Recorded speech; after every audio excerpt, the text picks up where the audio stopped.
And welcome back to the Constitutionals podcast. I'm your host, Chad White. If you didn't know, this is the premier podcast for the website cpluscomedy.com. Like I just said, it's a website. Go there. Welcome back in. Goodness me, this is so loud. This is the loudest I've ever been. I have to turn off the iPad. It's at 25%. I'm in the this episode 368. I'm in the midst of doing what is going on? Goodness me. I'm in the middle of doing 100 days of yoga, 100 days straight. It started with 31 and now it's February 13th. So it's 13 days plus 31, however long that is. And I have to do it after this. And so it's been a lot of me balancing the battery for the iPad because I only do it on the iPad. I don't want to do it on TV because I want to watch whatever the heck I'm watching. Right now, it's currently a quad shot of 2 Olympic things and golf. Now, I just finished an interview with a comedian, to be very transparent, and I just finished recording the intro for that. Then I finished editing it, and it's just sitting here. It's on the desktop, actually. So you'll see, after this is posted, the next week you'll see that. But it's a late night writer. So it's great. It's going to be fun. It is fun. I already had that conversation. And if you watch the video, yes, I'm wearing the same shirt. I didn't even attempt to get up and go change it. What I did was I went over to the TV to see who was figure skating, and it was that foretold quad god. He fell. He was crying when I walked over. I thought he was, because we were having the conversation, and actually, when I was prepping for the interview, because I do prep, I was over here and I heard commotion going on, and I went, oh, they're probably, he's probably up now. And then when we were talking, I heard him. I was like, oh, he's probably up now. And then I just walked back over there. That man fell. The AT&T Pebble Beach Pro-Am is happening, and I believe the next big golf tourney or event rather is in like 2 or 3 weeks. I missed the TGL this week. I try to watch all the Golf League, which is Rory McIlroy and Tiger Woods. I can't believe I forgot who Tiger Woods was. Their inter PGA golf, I guess, affiliation team league stuff at the beginning of the season. It started last year, and this year it came back kind of under the auspices of just another ESPN show that airs at 5 p.m. I like it. And also when the season started, the announcers mentioned that the SoFi Center that they built in Florida for this one golf thing that has it's, if you don't know what the TGL is, Rory and Tiger started this. It's essentially 3-on-3 golf indoors in an arena where they tee off onto a giant screen, and they digitally see where they go, and then the landscape can rotate and bend and move and stuff based on where they landed. And it's pretty fun, and celebrities, I guess, show up as fans, but some of the investors include Serena Williams and her husband Alex O'Houlihan. I don't know his last name, and I think it's quite fun. I think it's great. But they're using that center, and when they built that center, I went, this can't just be for golf. And I guess they just started using it for skateboarding or BMX or something like that. I don't know, but yeah, I like TGL, and they don't have any of the asshole golfers from Live now that they're playing in the PGA again. So there you go. Anyway, the Olympics has been very interesting to watch. The U.S. is, at this point in time, the U.S. is not doing very well. I watched that beautiful Chloe Kim do her thing. It's just like, oh. And I've been paying attention more so than I've ever paid attention to the Olympics. It's been kind of a lackluster set of events, but it has, I think, really done well for Peacock and NBC, and they seem to be in a decent groove with airing things now. However, I don't have Peacock right now because it's unnecessary. But I do have YouTube TV, and watching it on YouTube TV or on a cable platform in general, or a pay TV platform in general, is very frustrating because they are turning their attention to streaming.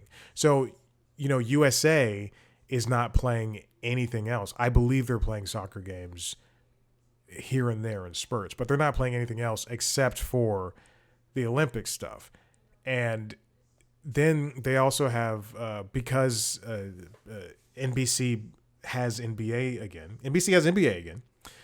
They brought back NBC Sports Network, which they only shut down like maybe a couple of years ago. And so they brought it back, and now that has like all the excess sports. However, what it does not have is consistent, singular Olympic programming.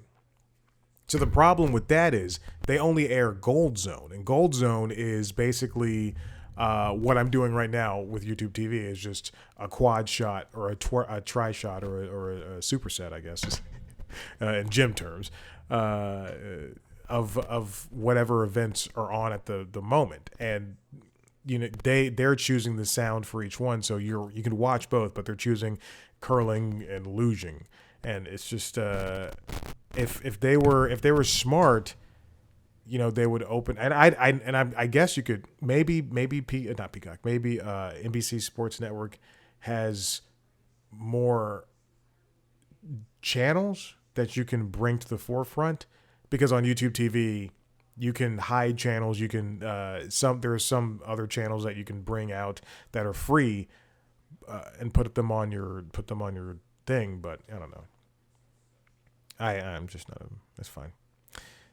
So I'll sometimes I'll turn to an Olympic event and then it'll not be live, and I'll go, well, I've seen this, but I don't know if I've seen it, so I'll spend time watching it. Just be playing like I was playing Pokemon on Wednesday night, and I just turned on something and I went, is this new? What time was it in Italy? Welcome back in. Almost 10 minutes in. I don't know what's going on. I think I have to get a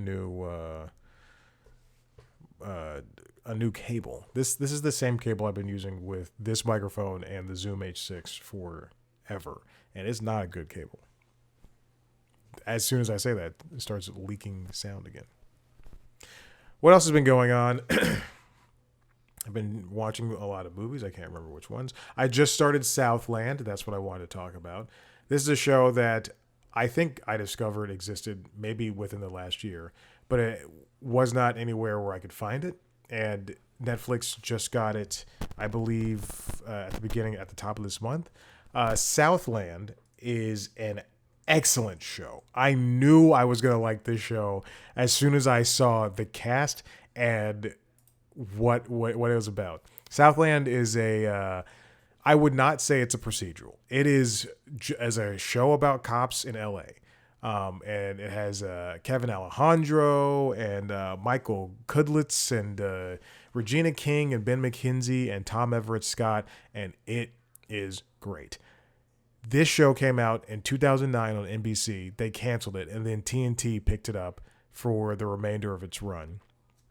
I do not understand why NBC would cancel this show.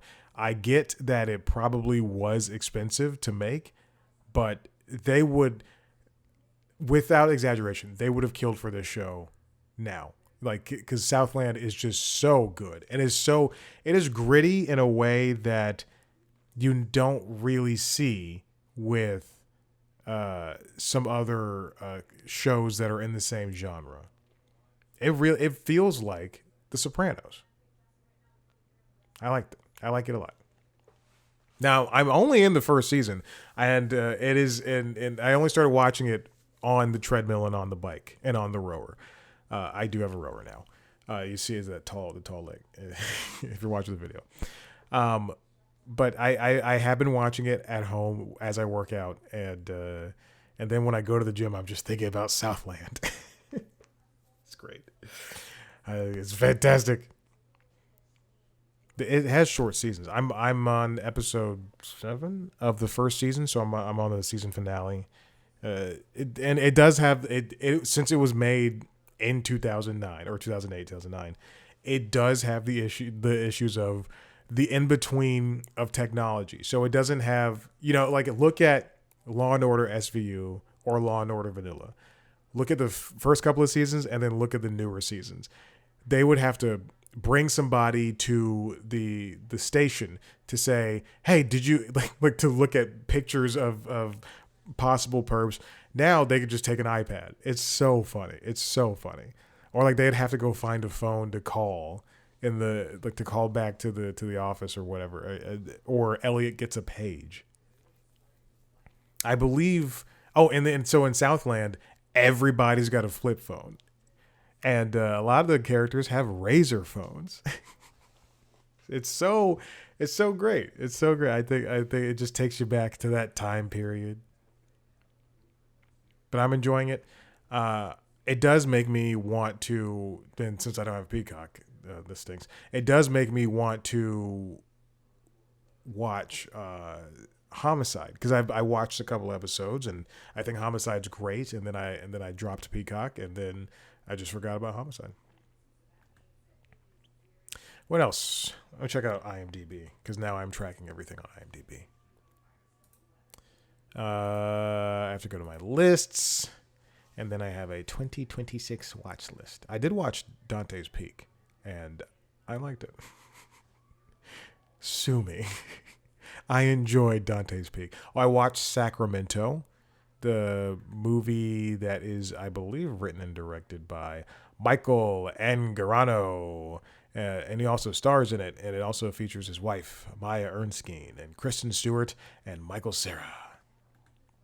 Yes, it's an indie movie. I also watched Relay. Oh, yeah, Relay, starring my wonderful, lovely friend Riz Ahmed and Lily James, who, when I saw Lily James, I was like, all right, Lily James. And Sam Worthington, who is just, I guess, doing more of what he does. That was a great movie. And then I watched Rebel Ridge. I watched Rebel Ridge last Saturday morning as I was cycling. Tomorrow on Peloton, they're doing a 2-hour ride for Valentine's Day with Christian Vandeveld and Matt Wilpers, the two best instructors on the platform. Everybody else can suck butt, even the people I like. And it's going to be a wonderful 2-hour thing. It's going to be a great 2 hours. I'm going to put on a movie as I do every single time they do a 2-hour thing. All right, let's get into these stories because I'm going to be hungry. This first one comes from, and we're going to have a suite of stories talking about this. This first one comes from New York Times, written by Cecilia Kang. What to know about the social media addiction trials. This week, we saw Meta, TikTok, Snap, and YouTube have to go up and defend themselves. Oh, those poor companies defend themselves from the state court in Los Angeles to talk about how social media can or cannot be an addiction. The short of it is, it can. I'll give you my take on it in a second. The plaintiff's lawyers are testing a novel legal theory claiming that the companies cause personal injury through defective products. Thousands of individuals, school districts, and state attorneys general have filed similar lawsuits. Just one win could open the door to an avalanche of similar claims. So there's the lawsuits claim things like infinite scrolling, like doom scrolling, all that stuff. How algorithms and notifications and videos that just lead to compulsive use, as Cecilia writes here. They contend that the resulting addiction has led to problems like depression, anxiety, eating disorders, and self-harm, including suicide. Some things that have happened that are similar to it, she harkens back to the big tobacco cases of the 90s, where it's talking about how hiding information about how harmful cigarettes can be.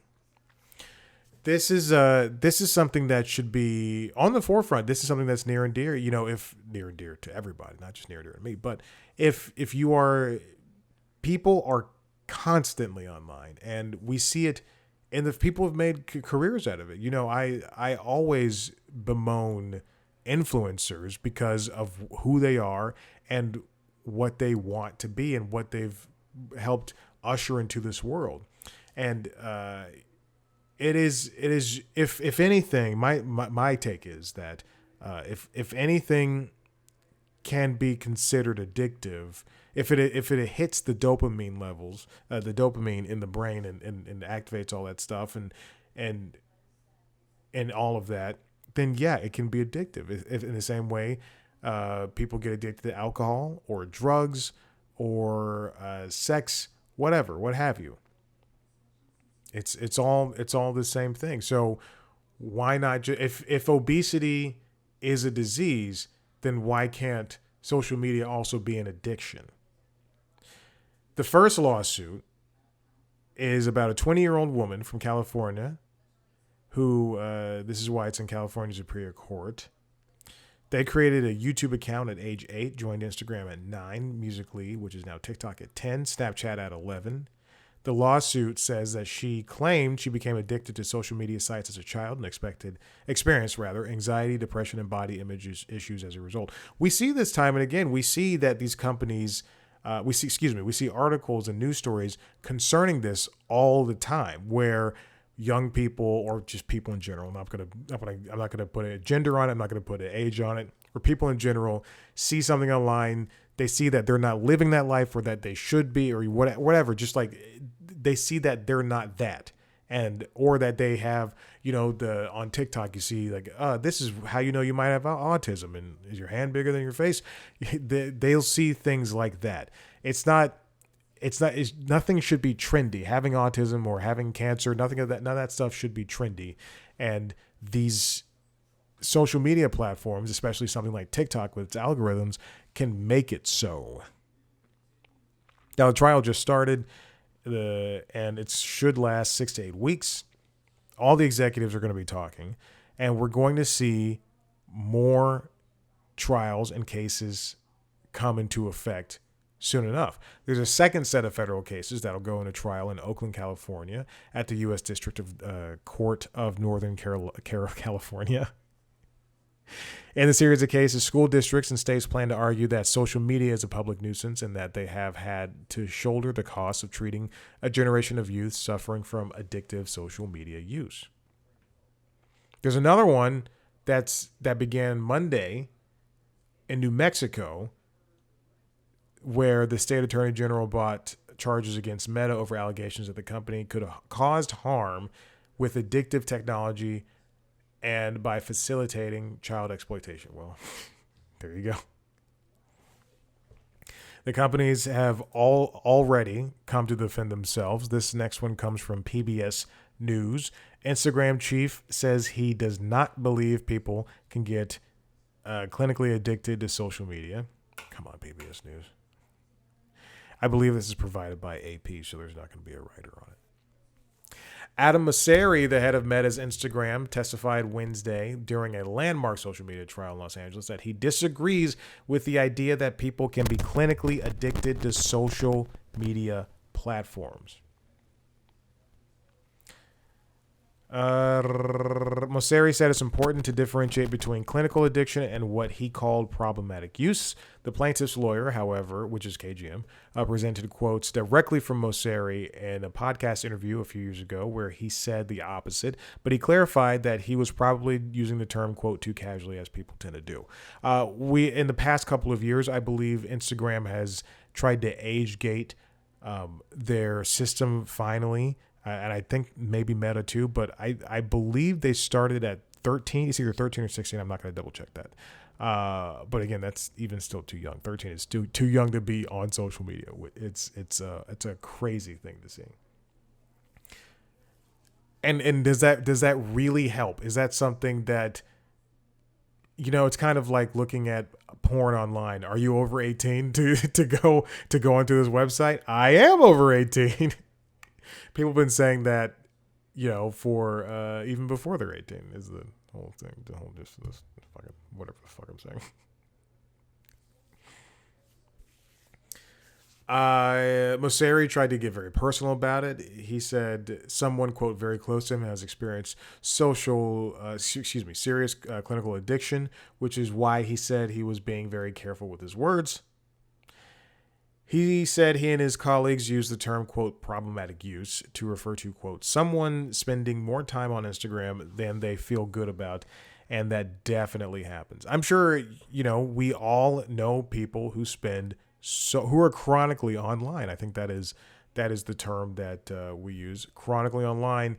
And it is something that, how many, I can tell you, in the past, when I was dating actively, now it's just me and the Lord. I'd go on a date, and then the young lady would sit down and put her phone down on the table. I'm just thinking, well, I guess I'm the third wheel here. I think hopefully the older you get, and you're going out on dates, they don't do that much anymore, if at all. Only when you're about to leave, and even so, just like, come on. In the courtroom, bereaved parents of children who have had social media struggles seemed visibly upset during a discussion around body dysmorphia and cosmetic filters. Meta shut down all third-party augmented reality filters in January 2025. The judge which is too late, the judge made an announcement to members of the public on Wednesday after displays of emotion, reminding them not to make any indication of agreement or disagreement with the testimony, saying that it would be, quote, improper to indicate some position. This is, reading that makes me think of the new issue that is AI, which is AI tools going unregulated and unseen are unseen. The fuck?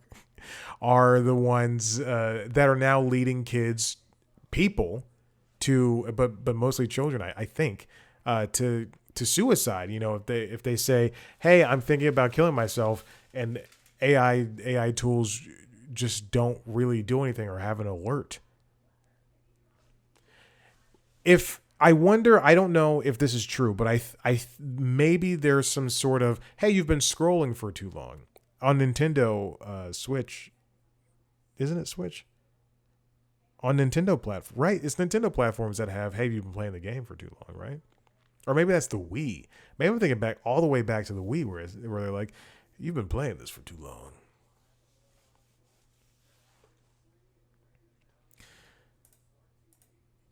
The problem with this is how these companies even classify themselves. Meta, Instagram in particular, says we're not addictive. Meta probably thinks of itself as an entirely different species. YouTube says it's not even social media. This comes from the New York Times. It argued that it wasn't social media in this new addiction trial. This is by Eli Tan and Cecilia Kang. YouTube said on Tuesday, because remember, this is going to be several weeks long, and every single social media platform is involved. I wonder if Reddit's involved. In the second day of opening statements, that it is not social media and that it is not addictive. YouTube said it's an entertainment platform, the lawyers are rather, more like Netflix than a social network like Facebook. People use the video streaming app to learn how to cook, knit, and become pop stars, not endlessly scroll. However, when you institute things like, is that the second time I use the word institute? When you put in features like the shorts that are truly trying to be like Instagram Reels, that are trying to be like TikTok, aren't you opening yourself up to social media? Letterboxd, which is a platform I don't use because I think it's gross. And for dumb hipsters who are trying to be funny, Letterboxd is a social media platform. Anything that you can comment on and talk to other people is a social media platform, no matter what the bigger point of it is. If I go on, if Xbox Live started having, or PlayStation Network, or Nintendo Switch Online, which would never do this, Nintendo Online, but if because the functionality is barely even there, it's so hard to play even like one of the Nintendo 64 games. You got to open up the app, and then you have to go and find one of the 12 games they have on there. Nintendo Switch Online is great if you pay the $50 for a year up front, and thank God it's cheap. Because if I was paying the $30 like on Game Pass, or like the $12 or $18 or however much it is on PlayStation Plus, I'd be pissed per month. Anyway, I don't know what I was talking about, but if those platforms started having a place to have forum discussions, which I'm sure would be super casual and clean and not have any slurs in them, then those would become social media platforms, regardless of their ability to play games a lot. Because by definition, it's social and it's media, social media. It's not trying to get in your brain to rewire it, says Lewis Lee, which is YouTube's lawyer. When it said of the app's video recommendation algorithm, it's just asking you what you like to watch. Scrolling through the story to find a different quote. On Monday, the lawyer for KGM, the young woman who brought this case, argued that they had become hooked on YouTube and Instagram as a child because the apps are like digital casinos, with features such as endless swiping that are comparable to the handle of a slot machine. Mr. Lanier pointed to internal documents from YouTube's parent company, Google, referring to features as, quote, slot machines. In separate documents, Meta employees twice said the company's tactics reminded them of tobacco companies. Whew. That is, it's almost damning. That's crazy. Between 2020 and 2024, KGM, the plaintiff, used YouTube for just 29 minutes a day. Of that, she spent only 4 minutes watching videos that had automatically surfaced, and much of that time listening to music, Mr. Lee said. She just spent over a minute each day watching videos on YouTube Shorts, which uses an endless scroll feature. Mr. Lee also argued that features of plaintiff's lawyer had described as addictive could be turned off in YouTube settings. I don't know about that. It's gonna be it's not gonna be a cut and dry thing to watch, but it will be interesting to see what these companies will do to shirk responsibility. And part of it, and I will say this, part of it does come down on the parents to be able to say, hey, get off your phone. And then, and not even just parents, as adults who use social media, it is also up to you, just like, to be, especially if you're over 25 and your brain is fully formed, to be like, hey, this is damaging to me. So let's put it 70-30 on the companies, 30% on us as human beings. But yeah, it's social media can be an addiction, and again, if it hits the dopamine receptors, and I'm not a doctor, but if it hits the dopamine receptors, then by George. All right. This last story comes from, look, I only did 2 stories today. It's crazy. This last story comes from, because there's not a lot of things going on. Comes from the Hollywood Reporter, written by Alex Wepper and Caitlin Huston, and Katie Kilkenny. Talk is cheap. Talk shows are not. Daytime TV's big problem. We are seeing a droop. If late night shows are experiencing a waning. They're dying. They're slowly leaving. Who knows if we have more time with Kimmel after his recent contract renewal, which I think was for like another year or so. Colbert is going away, not of his own volition. The NBC shows don't get the ratings they used to. The only things that seem to do extremely well and consistently online are the Daily Show and Last Week Tonight, and even still, we could see those go anytime, like truly anytime. The daytime talk show part of it is definitely changing. I believe the Sherri Shepherd show has been canceled. Kelly Clarkson just announced that she won't be doing her show any longer, and they just moved that show back to New York, right? I think. But now, as Alex and Caitlin and Katie write in this, podcasts have taken over that late night, that talk show feeling. And now those podcasts are getting broader broader positions on bigger platforms like Netflix. I was scrolling through Netflix earlier today trying to see if they dropped anything new. They did not. But I was scrolling through Netflix today, and all those podcasts that they announced their videos were going to be coming to the platform are there. I guess I'm not on Netflix a lot. I guess I'm not. Yeah, I guess I'm not on Netflix a lot because I just noticed those this week. And now we're like 6 weeks into the new year. But they're there, and they are, at least on the phone, because on the TV, I don't think I see them on TV, but on the phone, they are prominent. I have no interest in watching. I like Pete Davidson. I have no interest in watching his new show, which is not a podcast. It's literally just a video, and you can't even turn off your phone and listen to it. So why would you do that?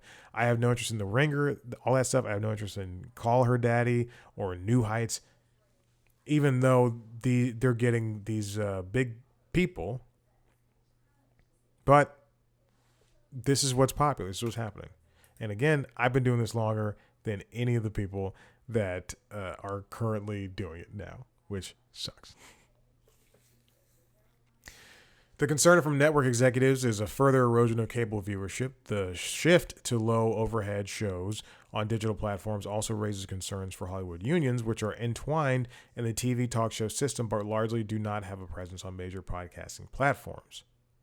Sherri, her show was averaging 720,000 viewers before it was canceled after 4 seasons. And that show was, I believe, nationally syndicated. Cable viewership declined 39% between spring of 2021 and 2025 and accounts for a little over 24% of viewership, according to a Nielsen report last year.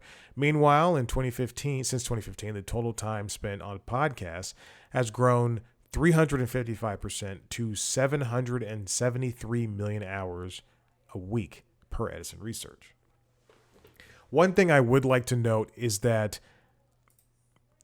podcasting, while intimate, is not the same thing as a late night show, or as a talk show, because with talk shows, you got a variety of things, and they weren't as pointed, or they were a little bit more broad. And in some ways, broad is good, and in a lot of ways, broad, and in other ways, not a lot, in other ways, broad is bad, because they can only cover so much on the show.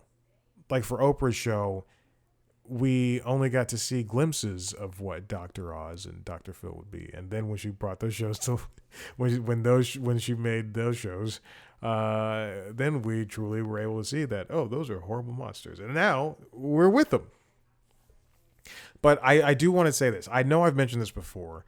On the Pivot podcast with Kara Swisher and Scott Galloway, they have business minds, but they also have toes in the media. I will not say that they are media people. They are business minds with toes in the media. They're business first.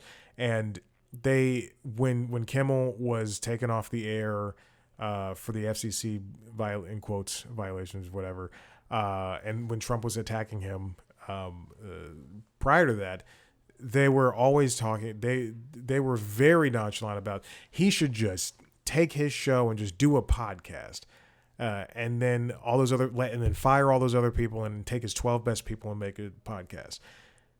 Just because something is cheap and you can do it and you can get, you can put out however many episodes per year or whatever, doesn't necessarily mean it's going to be good.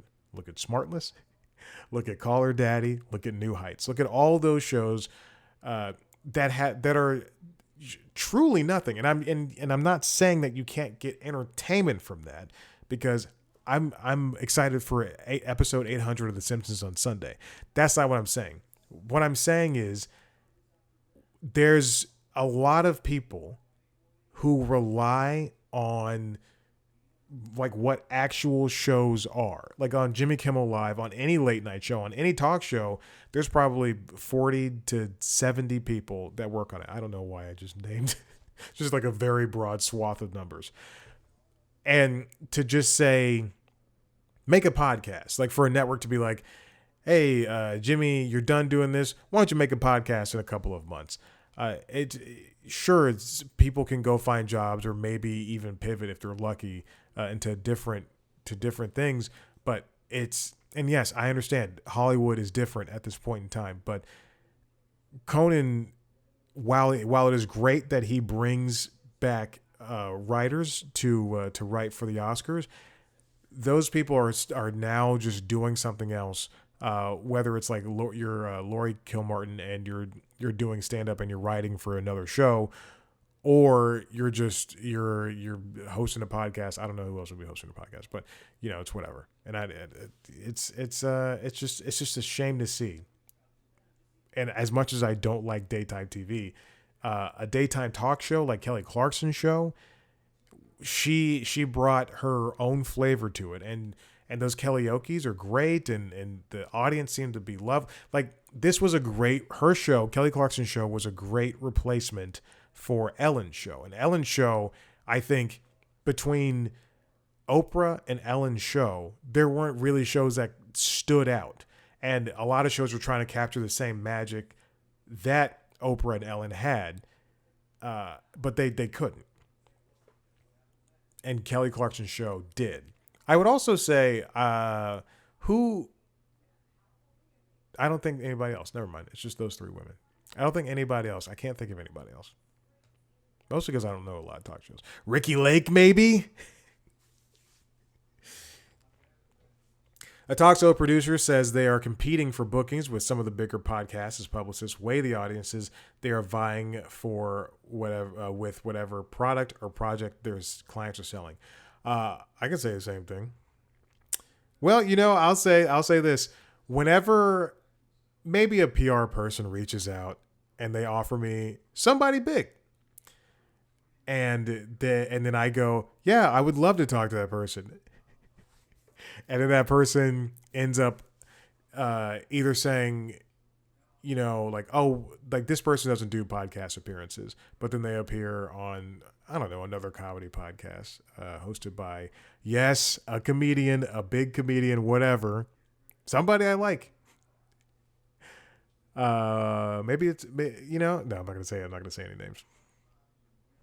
And then maybe I'm offered an actor or somebody, and they go, oh, I don't know if they'll have time. And I go, I have weeks, man. We could do this. This thing's out in a couple of weeks.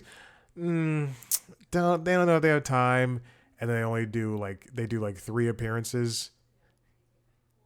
You're looking on their Instagram, they're not doing much, but 3 big appearances.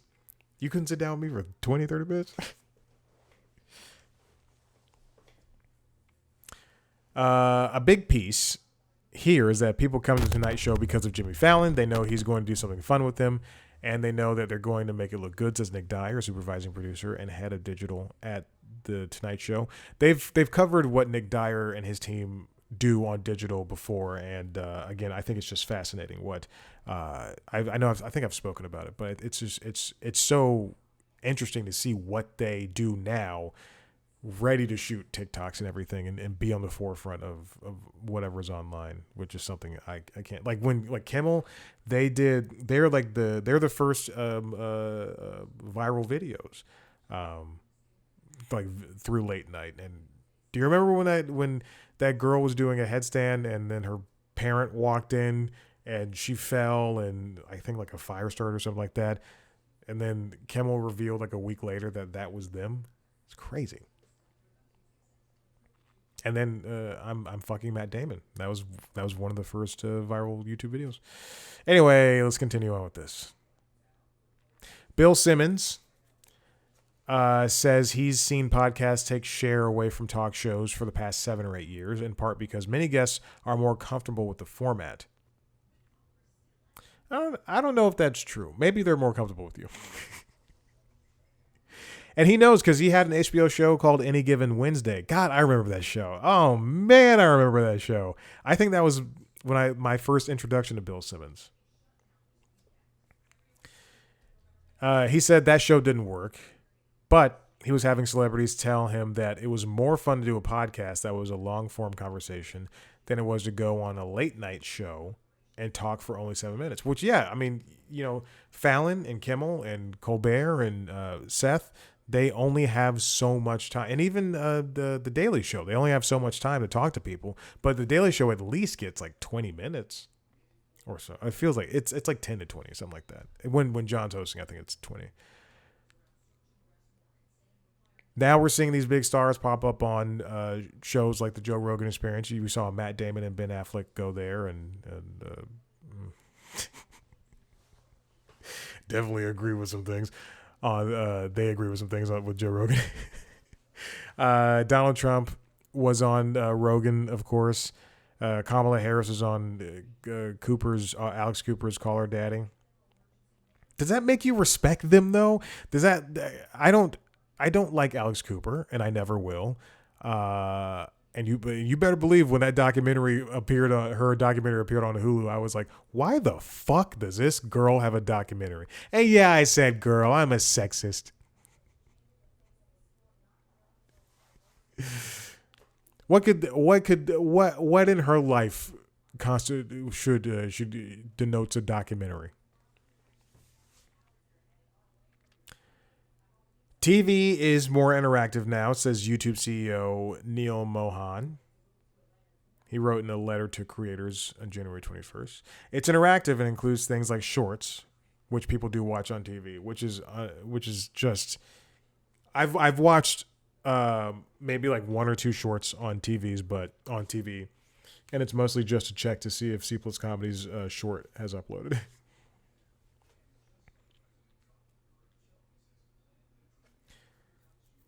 Talk shows are unionized. So when you have a show like the Jennifer Hudson show, that's the other show I was thinking of. Couldn't think of it. The Spirit Tunnels. People have to. The unions are important. We always fight for unions, and okay. The WGA writers union write the segments. IATSE crew members operate the cameras. DJ stage managers oversee the rehearsals and the tapings. So those union jobs, again, would be threatened if everything just shifts to podcasts. Another thing is, I'm not a fan of podcasts becoming just the main media source, because so as much as intimate as it can be very surface level. I'm sure Amy Poehler's podcast is great. I have no interest in seeing her talk to other famous people. The thing about podcasts, especially when it comes to like NPR, was that it used to be that somebody kind of famous was talking to somebody kind of famous, or somebody, kind of new, somebody very newsy was talking about a news story. And now it's just kind of devolved into a bit of a circle jerk with celebrities patting each other on the back. And again, that's not to take away from it. I'm trying not to be crude about this. But it's become less special.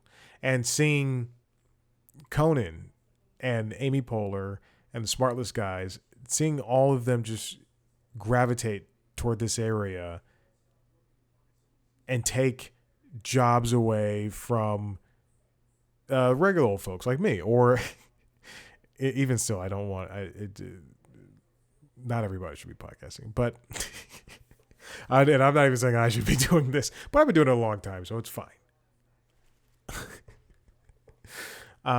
It's stupid and it stinks and it just does not point to a semblance of a industry that. Oh, also being somebody who is paid not like by Patreon. Like people shouldn't be making money. Excuse me. Famous people should not be making money on Patreon.